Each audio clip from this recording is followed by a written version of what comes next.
गोद में नीतीश जी यहाँ खेल रहे हैं, वह गोद ही शुरू हुआ है एंटी डेमोक्रेसी, एंटी कॉन्स्टिट्यूशन और दलाली से।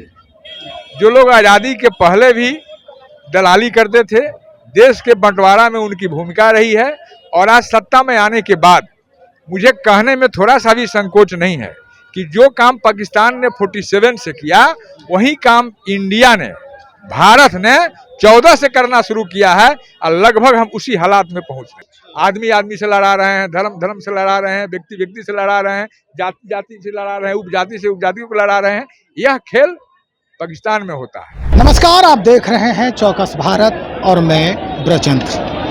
इलेक्शन कमीशन को सूचित करने महागठबंधन के लोग पहुंचे हैं, और जो स्थिति यहां बन रही है, जितने भी दल हैं यहां पर अपनी अपनी बातों को रखने का प्रयास किया। राहुल गांधी ने भी ट्रक पर ही सवार होकर संभाषण किया, तेजस्वी ने भी किया, वीआईपी के जो अध्यक्ष हैं मुकेश सहनी ने भी किया, कांग्रेस के लोगों ने भी किया। और जिस तरह से माहौल बना यहाँ पर, अब धीरे धीरे यहाँ से भीड़ तो छट रही है, लेकिन अब अहम सवाल खड़ा हो रहा है। इलेक्शन कमीशन जिस जिद पर अड़ा है, इस जिद को तोड़ेगा कौन?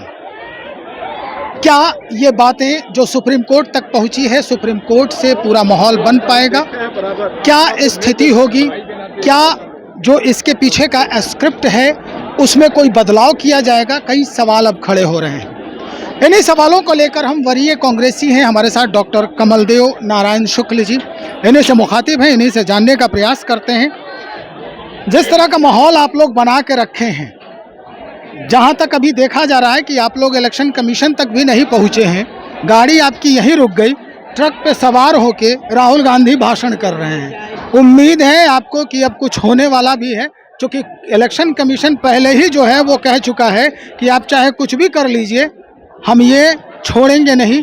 जो 20% लोग हैं अवैध रूप से वोटर लिस्ट में, इनको हम निकाल बाहर करेंगे। पहली बात, आपने कहा कि चुनाव कमीशन तक भी आप लोग नहीं जा सके। मेरे नेता चुनाव कमीशन तक गए थे, दिल्ली में भी गए और यहाँ भी लोग गए थे, और सुप्रीम कोर्ट में भी मामला है। जहाँ तक बात रही यहाँ भाषण देने का, तो जो व्यक्ति पूरे देश में डेमोक्रेसी को बचाने के लिए अभियान चला रहा हो, लोकतंत्र को बचाने का अभियान चला रहा हो, और संविधान को सुरक्षित और संरक्षित रखने का अभियान चला रहा हो, वह जननायक राहुल जी बैरिकेड तोड़ के नहीं जा सकते।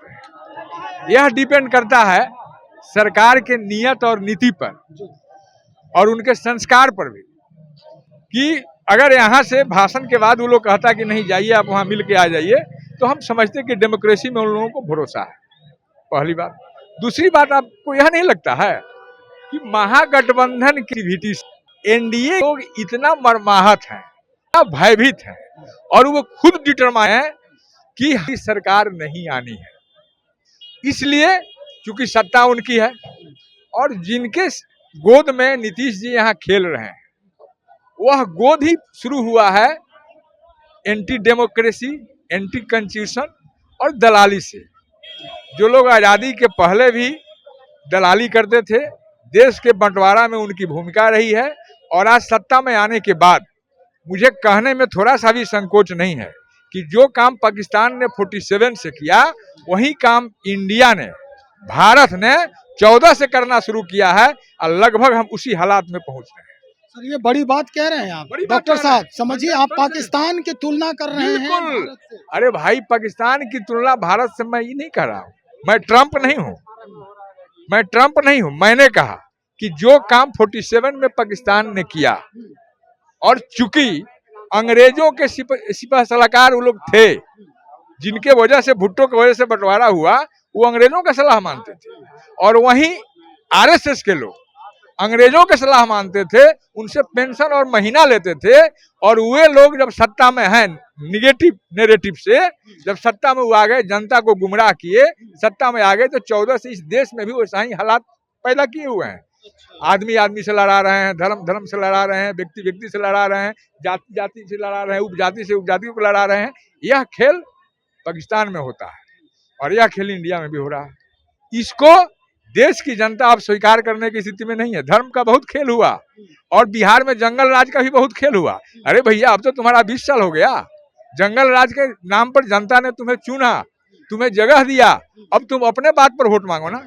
लेकिन इस सब के बाद भी वो लोग देख लिया कि जो एक स्लोगन बीजेपी देता था कि कांग्रेस आरजेडी के पास सरेंडर है, यह स्लोगन आज के परिप्रेक्ष्य में समाप्त हो गया है और महागठबंधन एकदम अपने आइडियोलॉजी के साथ चल रहा है, अपने सिस्टम के हिसाब से चल रहा है। 4-5 बैठक होने के बाद भी जो मौका नहीं मिल रहा है एनडीए को कि यह आरोप लगावें ताकि उनके जो छूटे हुए वोटर हैं जो उनसे भाग रहे हैं वो कांग्रेस की ओर आ रहे हैं, उसको गुमराह करे, यह मौका उन्हें नहीं मिल रहा है।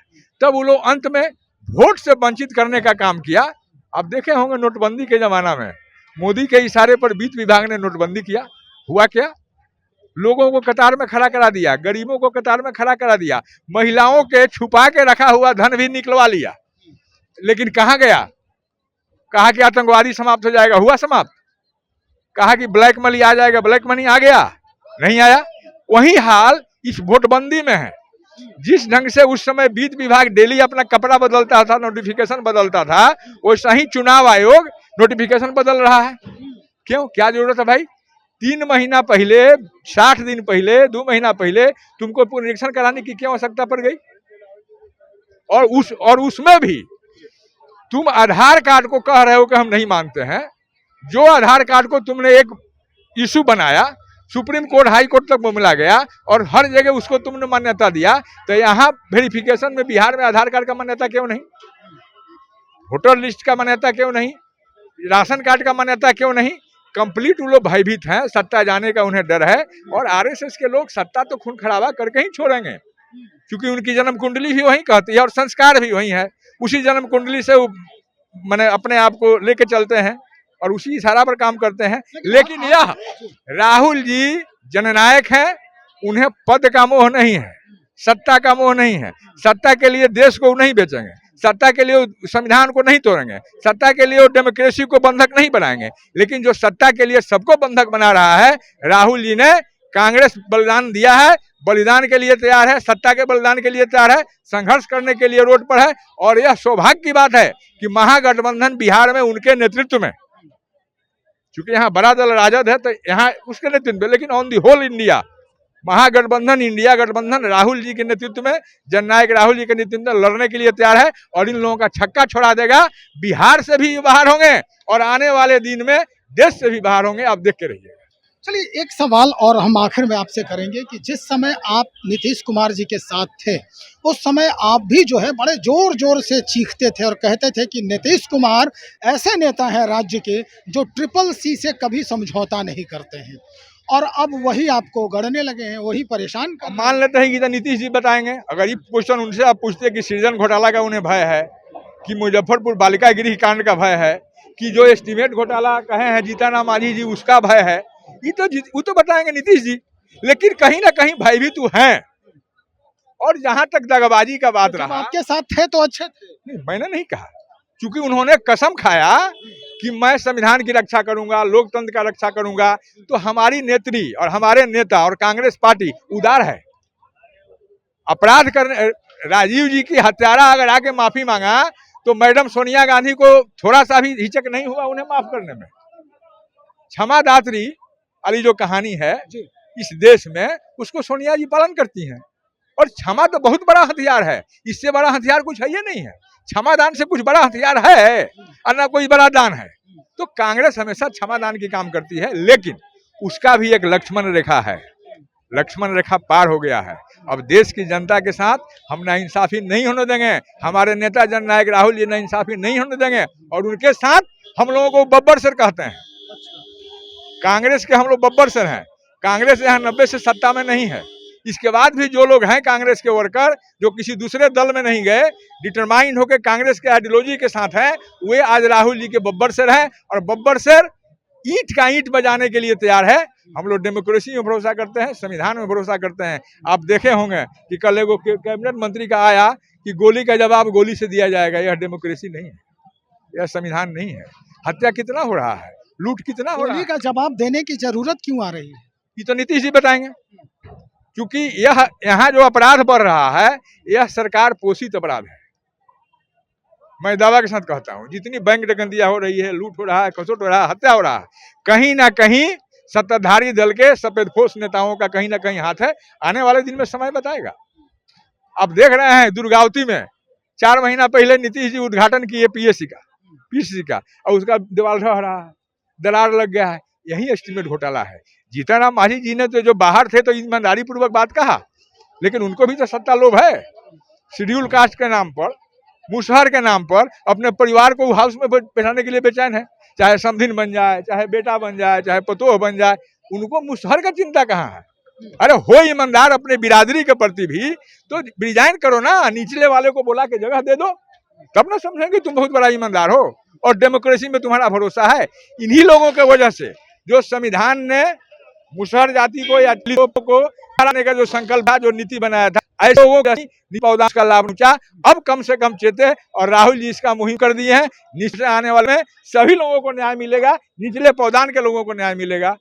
यही कांग्रेस का है। जय हिंद, जय कांग्रेस, जय राहुल गांधी। बहुत शुक्रिया जी, बहुत बहुत शुक्रिया। हमारे साथ डॉक्टर कमलदेव नारायण शुक्ल बातचीत कर रहे थे। भाई कांग्रेसी है, वरीय कांग्रेस का माहौल है यहाँ पर। हालांकि तो अब छटने लगी है यहाँ पर।